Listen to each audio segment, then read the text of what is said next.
Hello everyone. तो आज की इस वीडियो में क्रिटिकल एंगल और टोटल इंटरनल रिफ्लेक्शन की बात करेंगे। तो फर्स्ट क्रिटिकल एंगल बोलते किसको? क्रिटिकल एंगल को समझने से पहले रिफ्रैक्शन होता क्या?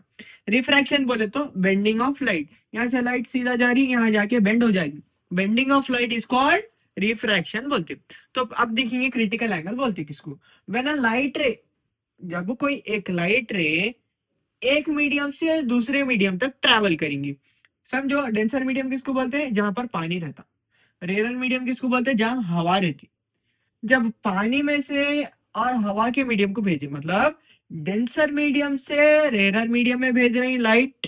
Okay, when a incident ray is passing from denser medium to a rarer medium and angle of incidence for which an angle of refraction becomes 90 degree. अब देखिए इसका मतलब क्या है बोले तो, जब कोई भी एक लाइट या कोई भी एक रे डेंसर मीडियम से रेयर मीडियम तक जाएगा, ये थोड़ा बेंड हुआ, इसको मैं एक और थोड़े के एंगल पे भेजा, ये थोड़ा बेंड हुआ। अब मैं इसको और एक थोड़ा एक एंगल, थोड़ा यहाँ से ऊपर करा, थोड़ा लाइट बेंड हुआ। यहाँ से थोड़ा ऊपर करा, यहाँ से लाइट बेंड हुआ। अब यहाँ से थोड़ा करा तो ये पूरा सरफेस के ऊपर आ गया। ये कितना हो गया? 90 डिग्री हो गया। ये जब परपेंडिकुलर 90 डिग्री हो गया, यही एंगल को हम क्या बोलेंगे? क्रिटिकल एंगल बोलेंगे। ओके, जब यहाँ से थोड़ा पास करा, थोड़ा लाइट बेंड हुई, यहाँ से थोड़ा करा, ये रे थोड़ा बेंड हुआ, यहाँ से थोड़ा करा, पूरा सरफेस पे आ गया, 90 डिग्री हो गया। When it becomes 90 degree, then we call as critical angle. Okay, done. तो अभी हम बात कर रहे थे क्रिटिकल एंगल की। अब बात करेंगे total internal reflection.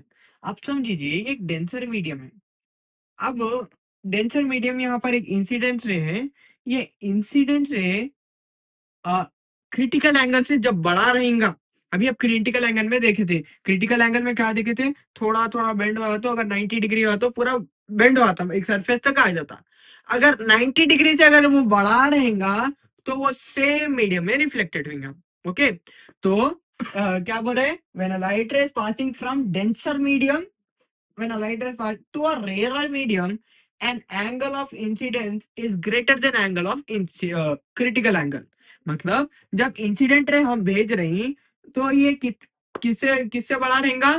Critical angle से। मतलब 90 डिग्री से अगर बड़ा रहेगा तो वो क्या करेगा? कोई भी रिफ्रैक्शन नहीं करेगा, वो सेम मीडियम में रिफ्लेक्टेड होगा। आई बात समझ में? तो टोटल इंटरनल रिफ्लेक्शन किसको बोलेंगे?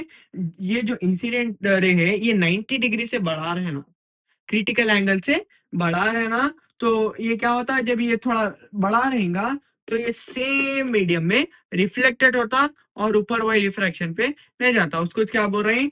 Total internal reflection. Total total internal बोले तो अंदर, टोटल इंटरनल रिफ्लेक्शन अंदर ही हो जाना ना। रिफ्लेक्शन कहीं को बोले तो ये 90 डिग्री से बड़ा है। क्या बड़ा है? Angle of incidence. Okay, like share subscribe, thank you.